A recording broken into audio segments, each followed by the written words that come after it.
que j'ai proposé, c'est d'ouvrir une conversation stratégique avec les États membres qui étaient intéressés à justement avancer sur ce sujet. Plusieurs de mes collègues sont venus me voir. Et donc maintenant, on va ouvrir une phase où nos techniciens vont échanger. On va regarder exactement, on va ouvrir un dialogue à la fois stratégique et technique. Et se suivront des échanges au niveau des chefs d'État et de gouvernement pour regarder d'ici la fin du semestre s'il y a des coopérations nouvelles qui peuvent voir le jour.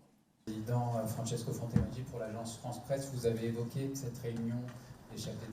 Je connais bien le président Poutine, donc s'il réagit comme ça, c'est qu'il sait que j'ai dit vrai et que je sais qu'il peut trahir les accords qu'il signe et qu'il l'a déjà fait, que je suis là pour en témoigner, puisque nous étions avec la chancelière Merkel les garants par le processus de Normandie d'accords de Minsk qu'il a délibérément violé.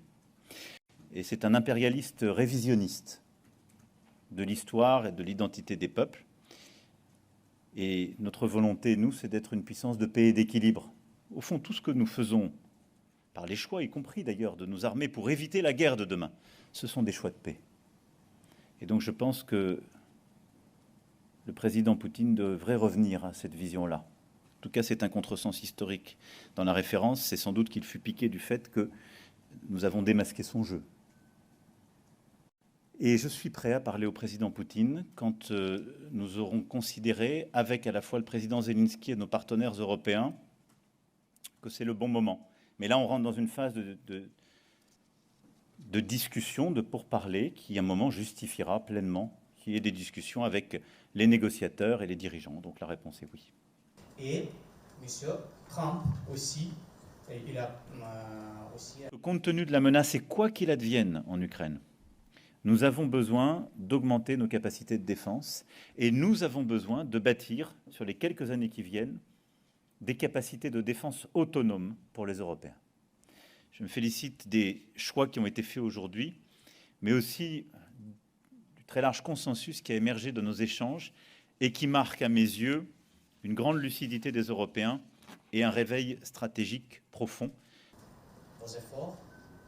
Et si on veut vraiment avoir des grands programmes européens et avoir une base industrielle européenne, il faut un financement européen. Et donc ce que nous allons soutenir, c'est en effet qu'on puisse aller vers des financements innovants.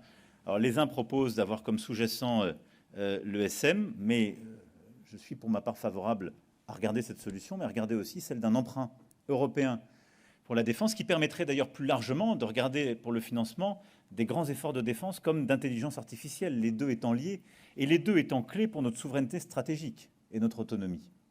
Il y aura lieu mardi, vous avez invité, si j'ai bien compris, aussi des chefs d'État et de gouvernement. Ce que nous soutenons, c'est que ces dépenses ne soient pas de l'achat de matériel sur étagère qui, à nouveau, serait du matériel non européen.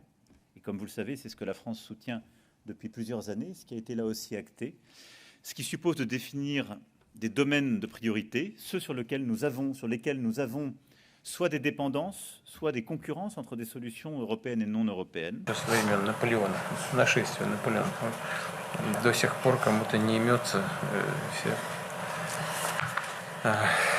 Есть еще люди, которые хотят вернуться ко временам Наполеона, забывают, чем это закончилось.